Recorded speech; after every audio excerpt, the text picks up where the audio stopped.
G. Bush didn't just make a bold claim. He brought receipts.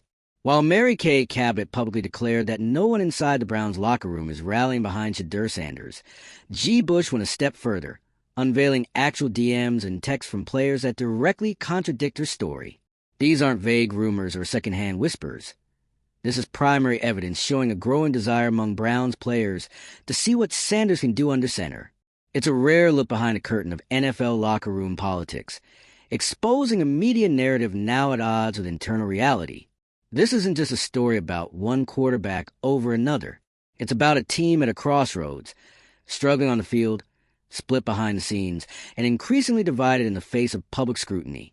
The players' support for Shedeur Sanders reflects deeper fractures in Brown's leadership and direction, raising urgent questions about how long the coaching staff can afford to ignore the rising call for change. If you're into the real story and all the messy twists they don't show on highlight reels, go ahead and subscribe. And if you're sticking around to see how this Browns QB chaos plays out, you should definitely be subscribed.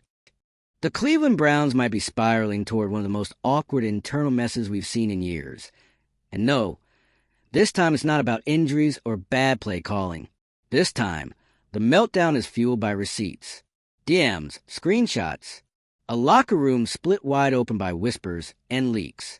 And caught in the middle, a rookie quarterback who hasn't even taken a proper NFL snap, Shedeur Sanders. It all started with a bold statement from Cleveland sports insider Mary Kay Cabot. She publicly claimed that not a single Browns player supported Shedeur Sanders over Dillon Gabriel. Not one. According to her, the locker room was fully behind Gabriel, leaving no room for debate. A definitive, sweeping claim. But then came G. Bush, NFL commentator, insider, and host, who pulled the curtain back and changed everything. G. Bush didn't just challenge Cabot's report. He obliterated it. He came with evidence. Real, time-stamped messages from Browns players, DMs, texts, private conversations, that told a very different story. Turns out there are players, plural, who do want to see Shedeur Sanders get a shot. Players who are privately rooting for him. Players who are not on board with Gabriel as the end-all be-all. And just like that, the narrative collapsed. Because when insiders start pulling out receipts, the spin becomes harder to maintain. Let's be clear, this isn't just about two analysts throwing shade. This is about credibility, access, and who's telling the truth about what's really happening inside the Browns locker room. Mary Kay's claim painted a picture of unity. G. Bush's leaks ripped that painting to shreds. Now we're left staring at a fractured team with more questions than answers. Why would Mary Kay go on record saying that no players favor Sanders if that wasn't true? Was it bad sourcing? Was she relying on team-approved messaging? Or is this a case of the organization trying to control the optics? Because let's not pretend teams don't do this. Media access in the NFL is a delicate dance. You toe the company line, you get the interviews. You step out of bounds, you get frozen out. So when a high-profile reporter claims something so absolute and someone else immediately drops evidence to the contrary, it raises serious flags. And G. Bush didn't hold back. He made it clear. Players are talking about Shedeur. They are interested. Some are even frustrated that he's not getting a shot. This isn't speculation. This is from their own messages. And here's the kicker. None of this is happening publicly. These are quiet conversations, shared privately, suggesting there's a clear divide between the public messaging and what's happening behind the scenes. On camera, the team is pushing Gabriel. Off camera, there's doubt. The Browns' QB situation is already shaky. The team is underperforming. Gabriel hasn't been terrible, but he hasn't exactly lit the field on fire either. And in that kind of environment, locker rooms start to fracture.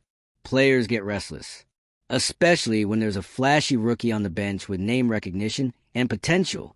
Shedeur Sanders isn't just any rookie. He's Deion Sanders' son. He's been in the spotlight for years.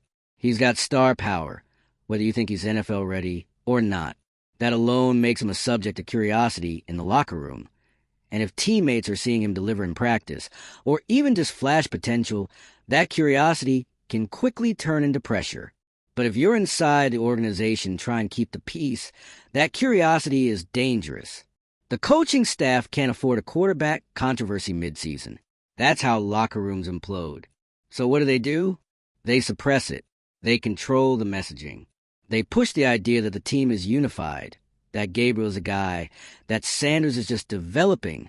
And then someone like G. Bush walks in and breaks the silence. His report suggests that the Browns are operating with a strict internal communication strategy. Everything coming out of the building is heavily curated, but that doesn't mean it reflects the truth. It just means it reflects what the organization wants the public to believe. Because if it got out that players were openly questioning the quarterback situation, or worse, pushing for a rookie who hasn't played yet, it would send the signal that the coaching staff has lost a room. And that's the last thing any franchise wants during a losing season. So instead, they try to smother the story, keep it off the radar, pretend there's no problem. But now, the problem is the radar. Thanks to G. Bush's receipts, we know there's more going on. There's player interest in Shedeur Sanders. There's doubt about Gabriel. And that means the organization is now walking a tightrope. Do they keep backing Gabriel, hoping he improves?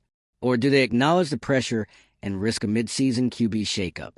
The answer might come sooner than anyone expected, because the Browns' next game is against the Ravens. And let's be honest, if Gabriel struggles in that game, the noise around Sanders is going to explode. That could be the tipping point. One bad half might be all it takes for the fans, the media, and maybe even the players to start demanding a change. Because in the NFL, perception is everything. And the perception right now is that the Browns are ignoring what their own players are saying behind the scenes. And that's where this whole situation turns from a media spat into a full-blown cultural issue. If the locker room is starting to lose confidence in Gabriel and the organization is pretending everything's fine, that creates tension. It creates resentment. And worst of all, it creates apathy. Players stop believing that performance matters. That voice in the back of their head starts saying, even if Sanders is better, it doesn't matter. The team's already made up their mind. That kind of culture kills momentum. It kills buy-in. And that's the kind of thing you can't fix mid-season. But it gets even messier. Because now that G. Bush has gone public, the Browns can't pretend they don't know about it. They can't play dumb. They can't say, we didn't know players were talking about Sanders. That plausible deniability is gone. So what now? Do they investigate who's leaking DMs to G. Bush? Do they clamp down harder on internal communications? Do they try to discredit the report publicly? Or do they actually consider giving Sanders a chance? If not to start, then at least to get meaningful reps? It's a high-stakes decision, because giving Sanders a shot, especially if he performs well, would validate everything G. Bush said and everything the players have been whispering about. It would prove the internal doubt was real. And it would make the coaching staff look like they were out of touch for not doing it sooner. But if they keep riding with Gabriel and he flops again, the pressure will hit a boiling point. Not just from fans, but from inside the building. That's when locker rooms start to crack. When anonymous quotes start flying. When players stop defending their QB in interviews. And let's not forget, all of this is happening because someone inside the locker room wanted the truth to get out. They wanted people to know that Shedeur Sanders isn't being ignored because he's not good enough. He's being ignored because the team is afraid to rock the boat. So here we are. One media insider says no one wants Sanders. Another comes with receipts proving otherwise. And now, the Browns are caught between a public image they're trying to protect and a private reality they can no longer deny.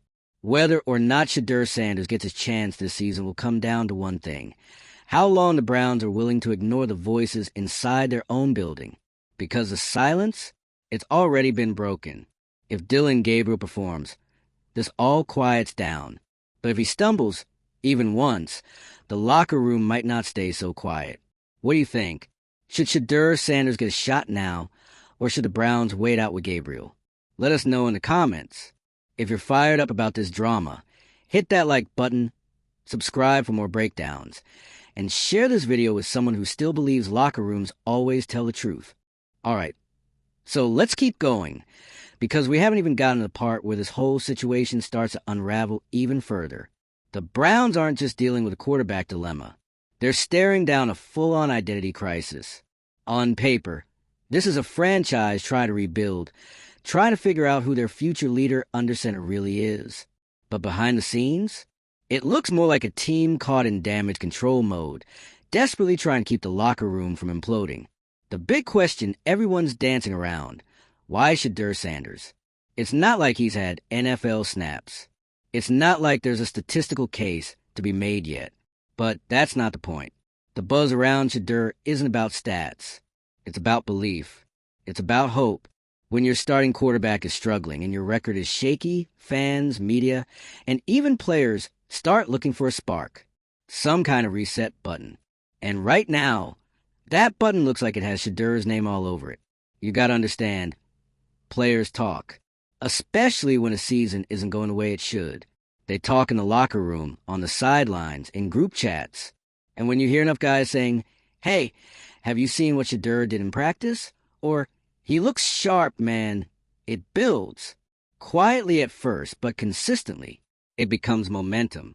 That's the storm Mary Kay Cabot completely missed, or maybe purposely ignored. When she said no players favored Shedeur Sanders, she didn't just make a mistake. She shut down an entire undercurrent of player sentiment that was already happening. And that's what made G. Bush's receipts so explosive.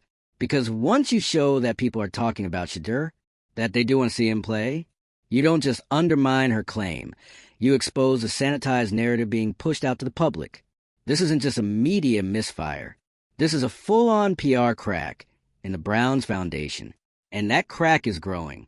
Because what G. Bush revealed is something much deeper than a QB competition.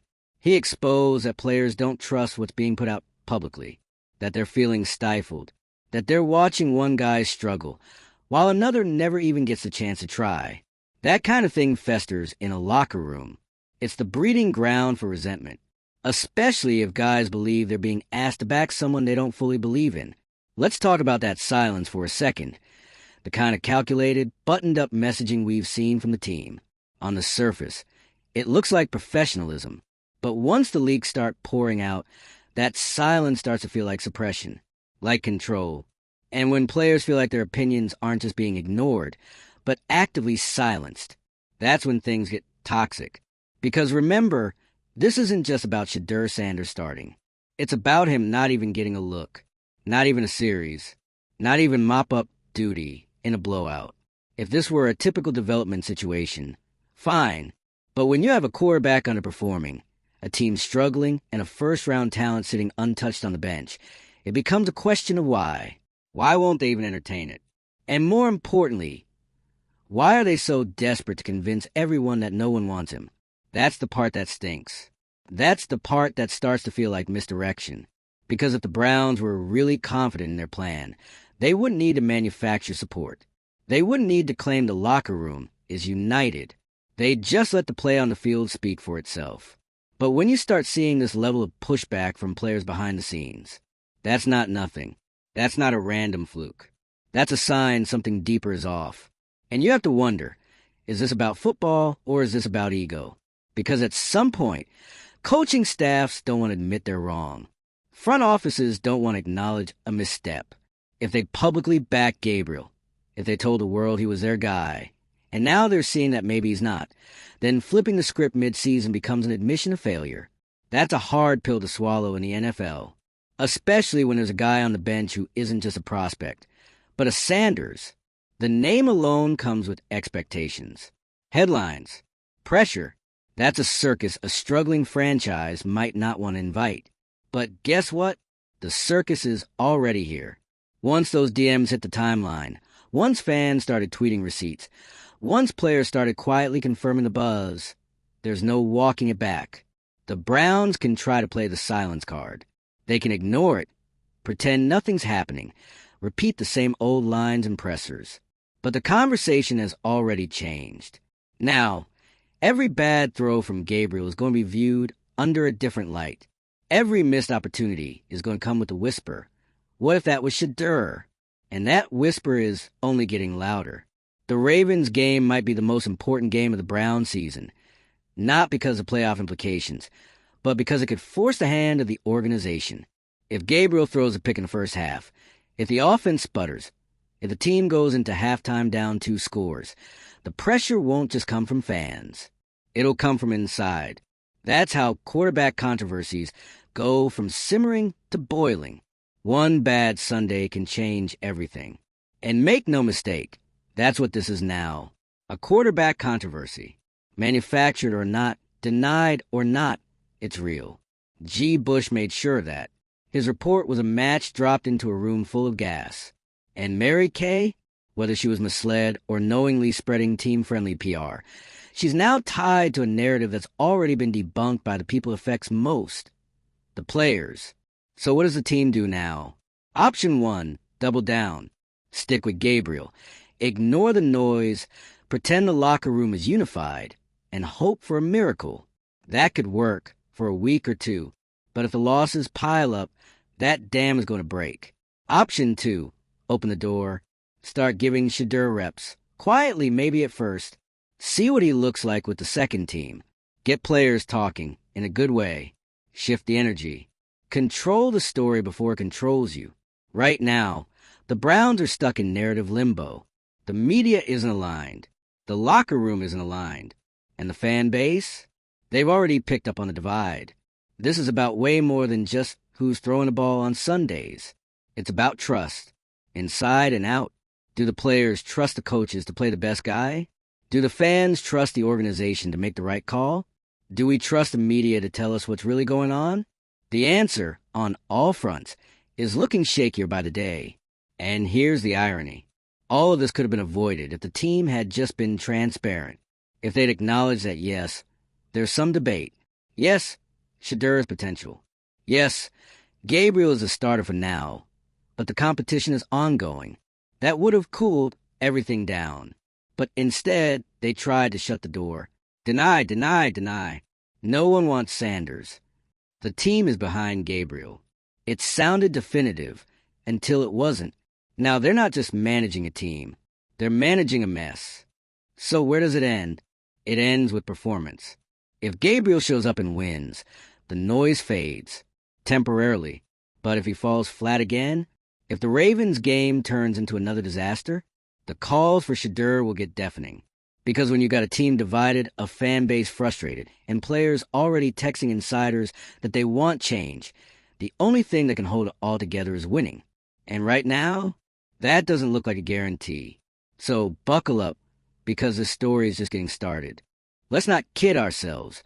This isn't just a quarterback debate anymore. This is now the storyline looming over every practice, every press conference, every sideline glance caught on camera. It's the question nobody in the Browns organization wants to answer directly, but everyone can feel in the air. When is Shedeur Sanders getting a shot? The team might still be pretending this is business as usual, but the vibes are off. You don't get internal leaks like the ones G. Bush just exposed unless there's unrest bubbling under the surface.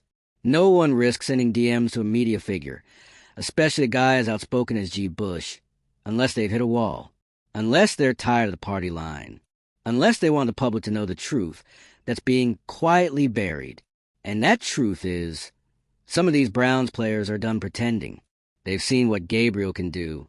They've been patient. They've played the game, said the right things to the media, clapped in meetings. But behind closed doors, behind the curtain of team control messaging, they're thinking what a lot of fans are starting to say out loud. Why is Shedeur still sitting? And here's the brutal part. The Browns can't afford this kind of division. Not now. Not with the season slipping into mediocrity. Because when a team starts showing signs of internal disagreement, especially around something as foundational as the quarterback, the wheels come off fast. One offhand quote, one bad body language moment on the field, one anonymous source leaked to a reporter. That's how locker rooms go from tight-knit to toxic. And from what G. Bush just revealed, we're already halfway there. Now let's flip around. Let's say Shedeur does get a shot. Maybe not as a starter right away, but a few snaps in a blowout, a couple drives late in the game that's already decided. Just enough to see what he looks like under the lights. What happens then? If he plays, well, even for a few series, the noise becomes impossible to contain. Teammates will start pushing more directly. Fans will demand a change. And the media will feast. It becomes a referendum on every decision the Browns have made up to this point. If he struggles, at least you know. At least you have clarity. You can say, okay, we saw it. He's not ready. But right now, the refusal to even try him is what's fueling the speculation. It's not about whether Shedeur is better than Gabriel today. It's about whether the Browns are willing to find out or just hide behind narratives. And let's not forget how this all started. Mary Kay Cabot confidently declared there was no player support for Sanders. That's a strong statement. One that now looks reckless at best, deliberately misleading at worst. Because it wasn't just inaccurate. It actively buried the truth. That kind of reporting doesn't just cause a PR headache. It insults the players whose opinions are being erased.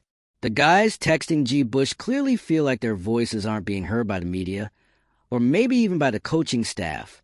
That's the real problem.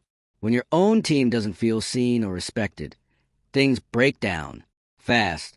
And for G. Bush to step in with those receipts, that wasn't just a counterpunch. That was a mic drop, a reset, a warning shot to the organization. You can't keep the lid on this forever. So where do the Browns go from here? They either open the door, just a crack, and let the conversation evolve naturally, or they keep stonewalling until they're forced into a decision by losses, fan pressure, or worse, a full-blown locker room mutiny. One thing's clear. The silent strategy isn't working anymore. The questions are louder than the answers. So drop your take in the comments. Do you think Shedeur should get a chance before the season spirals even further? Like the video if you're done with the media gaslighting. Share it with someone who still believes no one wants Sanders. And hit that subscribe button, because this drama, far from over.